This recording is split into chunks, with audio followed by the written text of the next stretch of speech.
lines so completely that the advance would practically be a walkover, and the wounds would be such that they'd only mean a nice little trip home.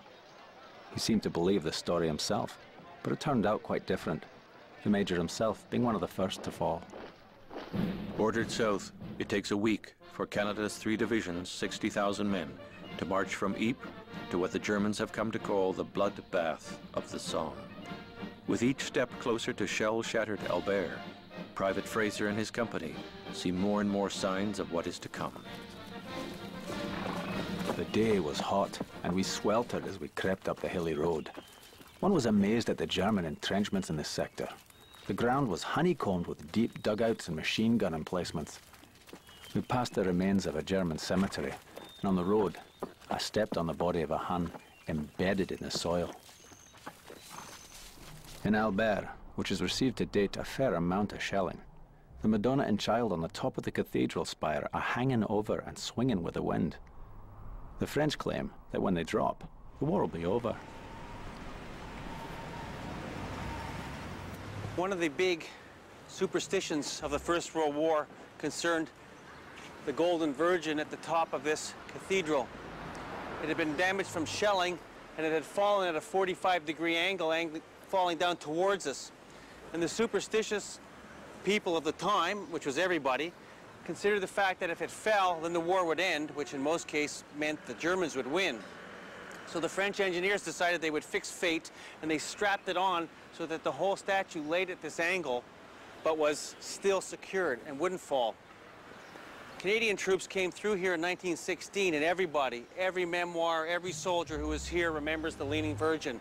And it's in absolutely every memoir. It seemed to me as if there was something appropriate in the strange position the statue now occupied. For as the battalions marched past the church, it looked as if they were receiving a parting benediction from the infant Savior. Canon Frederick Scott. Well, the men were very superstitious, and you can understand why. One shell would kill one guy one day and not kill the other guy the next.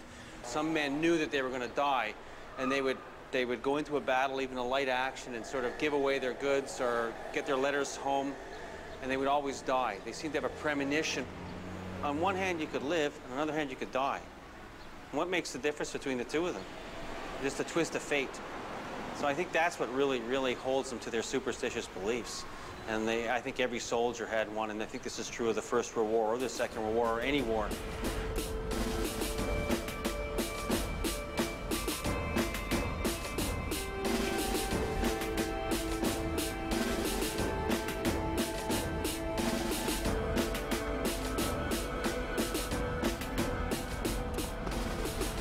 We're just in the village of Auvillers near La Boiselle, and it's in these fields beside us that the Canadian troops were moving up for the attack on September the 15th, 1916. All the men of the 2nd Division were marching up through this area, and what was interesting about it is every time they passed a ridge, the battle got worse. They were in Albert, and it was not too badly damaged, but war was there, and then they'd pass the first ridge, and they'd find more shell holes and more bodies. And by the time they got into this valley here, it was total destruction. They were amazed by the depth of the German defenses and the number of bodies that were unburied and laying around the area. The problem was they still had one more ridge to go at Pozieres, where the whole thing would get that much worse.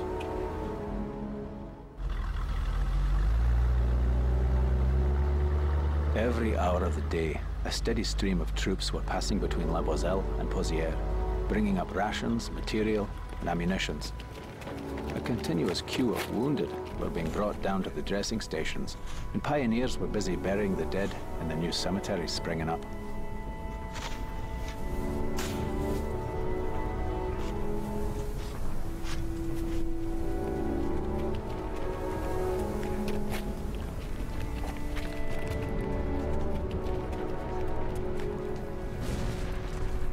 Arriving in the rubble of Pozieres, Private Fraser and his company learned that it has taken Australian troops 7 weeks and 23,000 casualties to fight their way brick by brick into the ruined village, now to be the Canadian jumping-off point for the next phase of the Battle of the Somme.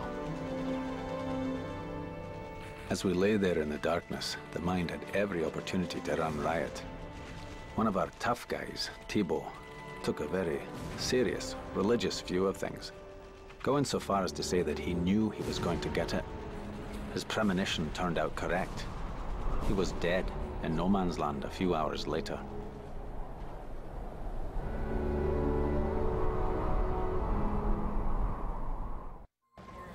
The Somme, September 15th, 1916. Private Donald Fraser is just one of 30,000 Canadian soldiers waiting for the dawn. Part of a planned assault along a 13-kilometer front, the Canadians' job is to attack Sugar Trench, Candy Trench, and the fortified sugar refinery, all of which shield the Germans' next position, the fortified village of Courcelette.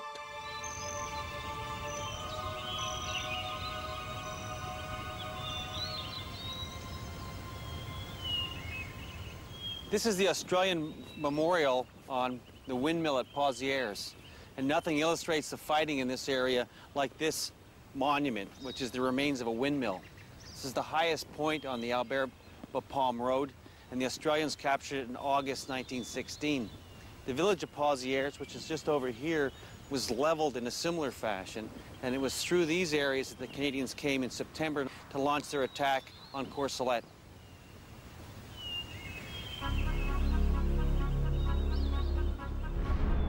Shivering to the bone, we were glad to get the news at about 3:30 to move up to the front line preparatory to attack. We moved upwards toward the junction of the trenches. After a few yards, we became chock-a-block. The trench was a jumble of soldiers. It was impossible to move backward or forward.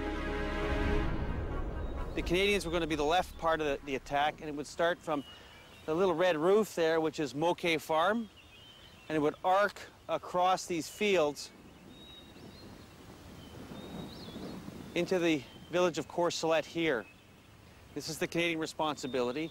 They had 2 divisions, or about 35,000 men, ready to attack these positions. And they walked through here and got into their frontline trenches, which are just in these fields, just in front of us, probably by 50 to 100 yards.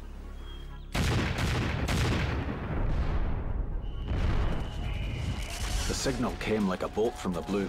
Right on the second, the Allied barrage opened up with a roar that seemed to split the heavens.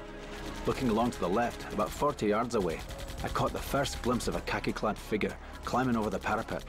It was the start of the first wave, the 27th Battalion. One of those khaki-clad figures is 29-year-old Will Crossland, a private in the 27th Battalion, who's left his young wife and their first child, a baby boy, back in Winnipeg. Will Crossland's grandson is Director Harvey Crossland. What do you got there? A couple pieces. Here's a bone from something. And here's a little piece of shrapnel. It would have been fired at the Canadian trenches. This is the kind of stuff my grandfather was ducking, right? You'd be ducking this guy. This stuff killed probably more than anything else. The shrapnel coming down in the high explosive shells. Oh, here's another one. You got an eye for him. So this is it. Literally, we're literally walking in the footsteps of our grandfathers, this is right? Exactly where it happened. This is right where the 27th we've been here, you know, within about 50 yards. Of course, by this time, it's all exploding here because the Canadian artillery is smashing them as far as they can get them. And you can see the trench, which would be right across that little low area. These are normally smaller men, so they'd be about maybe 5'4", 5'6". They'd have these huge packs. Now, sooner or later, the Germans would be coming out of their trenches, and they'd be manning their machine guns.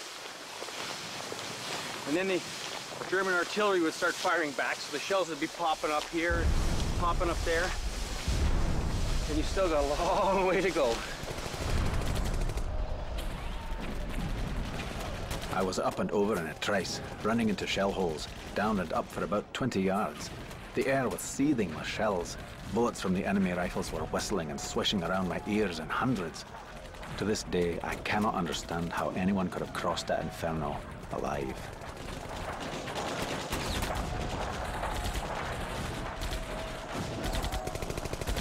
The first wave by this time is mostly down. Second wave is going, it's following. And they're just going to keep pushing You're going to look for protection in shell holes, which